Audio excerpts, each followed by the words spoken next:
Op turns to a local subreddit for help when his brother gets trapped in the Buffalo blizzard of 2022, which claimed 47 lives. Another user saves his brother and recounts the experience in which they almost became the 48th and 49th lives lost. Editor's note: for some general info, Buffalo, New York, is known for its snowy winters, but the blizzard of 2022 has been called the storm of a lifetime. 48 inches, 122 centimeters, of snow fell in about 48 hours. With the wind chill, the temperature was minus 30 degrees Fahrenheit, minus 34 degrees Celsius. The conditions were so bad that emergency services were suspended. 47 people died. Original post by u/Junzeman. Op made a post in r/Buffalo that was titled, "I need urgent help. My brother has been stuck in his car since the afternoon. He is near X address and is running out of gas. We have tried our best to contact the fire department, police, and tow companies but haven't received any help yet. Please, someone help me. Any help or suggestions would be greatly appreciated." A comment from a local about the conditions in the area. Volunteer firefighter here. Our trucks cannot move in this snow. We are getting stuck and cannot get to anyone at the moment. At least 50% of the town's fire apparatuses are stuck somewhere. I hate to say this, but if you can contact him, tell him help is probably not coming. He is going to have to get resourceful, knock on doors, do something. There is nothing we can do at the moment. We are snowed in at the fire hall. Comment left by u/Spore211215. I live close by, I can bring some gas and warm clothes, possibly. If he's up for it, I can walk him back to that fire hall. I live near that area. Update 1 day later. Posted by u/Spore211215. Saw another post on here saying someone was stuck on Genesee Street near Crabapples. Well, I think to myself, hey, I only live about half a mile from there. I bet I could help this person, and I make the decision to go. He's been stuck there all day, and his clothes got wet from the snow while trying to leave, so I knew he needed help. So, I'm getting myself ready. I grab what little gas I have, some food and water in case he needs any, and some warm clothes and a blanket for him. Then I gear myself up. I put on thick hiking socks, sweatpants, a backpack to carry my gear, puffy snow pants, a Hanes white tee, 2 sweaters, a jacket, a high-vis vest, thick leather winter gloves, insulated winter muck boots, a headband, and a motorcycle helmet to help combat the snow and wind. So, it's time to head out. It's about 11 p.m., the wind gusts are still ripping outside, and snowdrifts can bring visibility down to zero. The motorcycle helmet is a mixed bag, helpful in some ways but also letting snow get stuck in my face, but overall, it was a good choice. Now, let me tell you, going to get this man was difficult. I'm a taller man myself, so the snowbanks weren't as much of a struggle for me, but unfortunately, when the snowdrifts reach up to my mid-thigh and every step has my foot dropping all the way down into the snow with no resistance, it turns just walking into a big task in itself. So, I'm making my way down the street, and it is difficult. I get that I'm wearing a motorcycle helmet and that it's hard to breathe in, but even when the visor was lifted, it was still hard to breathe, not only because of the snow constantly blowing in my face but also because walking itself was exhausting. I'm in decent shape, but trudging through those drifts is no easy task.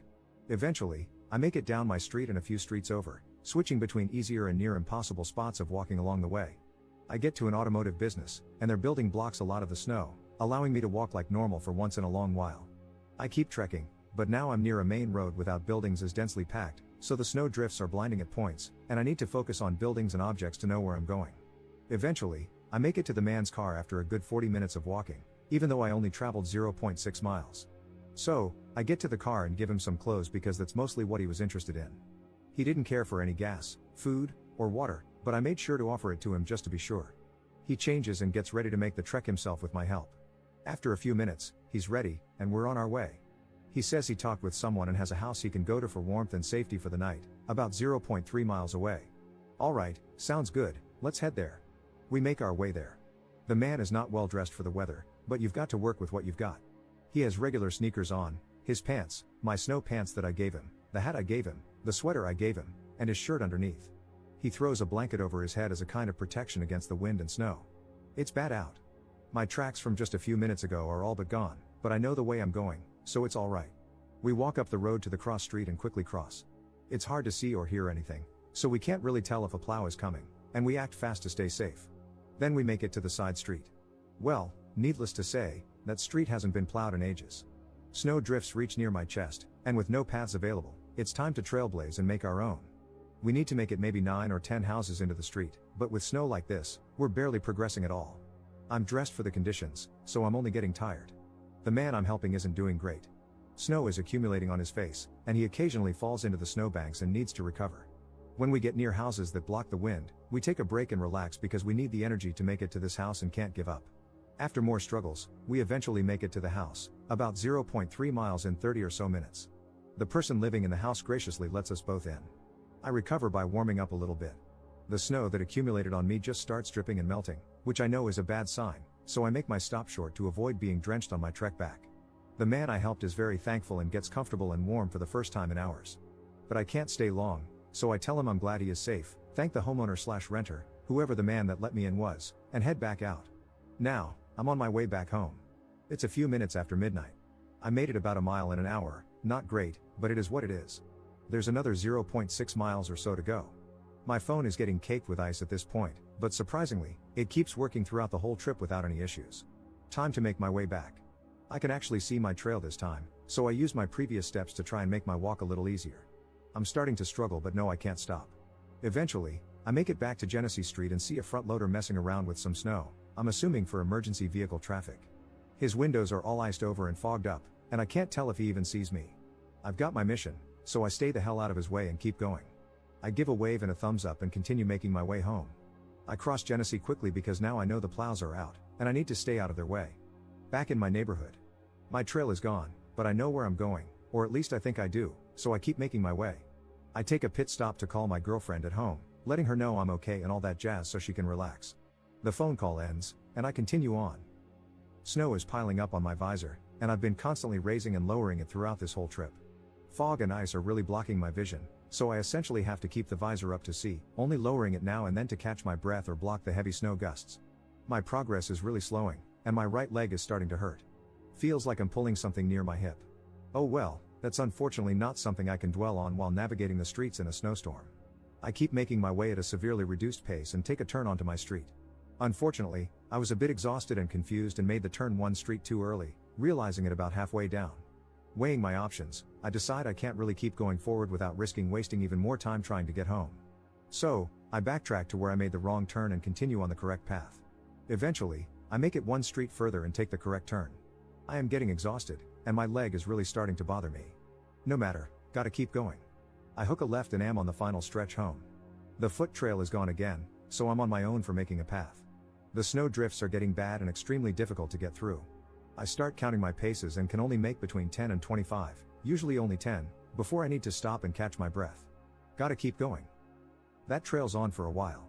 Eventually, I start walking right up against people's houses if the snow drift has made a path where there's less snow. I'm close to home but very, very tired. Thankfully, for the most part, the snow is at least at my back on this path. I keep struggling but can't give up. I am making nearly no progress, but I gotta get home. Eventually, I can see my house light but still have little energy to make it there.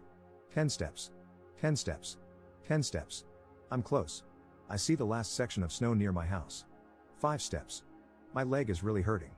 5 more steps. Boom. Home. I am exhausted and ready to drop. I make it in the door, and my girlfriend helps take off all my clothes, backpack, and whatnot. I'm caked in snow but stayed warm throughout. I try to take my helmet off, but the snow caked onto the back of my head so much that my hair had ice in it, making it stick together. She had to melt the ice with her hands to get it off. I have her check me for frostbite, and surprisingly, there's none to be found, which I might debate. At the time of writing this, my ears are still a bit numb and have a funny feeling, but nothing of much concern. It's almost like the feeling of Novocaine at the dentist, but to a much lesser extent. Then I relax. She has hot cocoa ready for me as I walk in, and now I just get to relax. I earned this hot chocolate. Mission success, helped a man get home safe and got home myself. A comment from the homeowner who took you/Junzeman's brother in. Thank you man, you saved the guy's life. May Allah bless you. I'm the homeowner you guys came to help. For a second, I thought you were a first responder with your helmet on, lol. It's a happy ending story. The man stayed in my house for 2 nights, and he headed out home this morning. He even helped me clean some snow off my driveway before he left. He arrived home safely, though his car is still stuck on the road. Thank you once again. Second update same day. Posted by you/Junzeman. Last night, I made a post asking for help from my brother, who was stranded in the snow. After posting, I received lots of suggestions and advice. Then, out of nowhere, this man came and offered his help. Shout out to this kind human angel, you/Spore211215, for helping my brother out of the snow in Buffalo last night. This man deserves all the love, prayers, and gratitude for risking his own life to save a stranger. My family will forever be indebted to him, and I just want to help share his story in the hope of spreading some good news during this holiday season. Please help me make this local story known. Thank you, and happy holidays.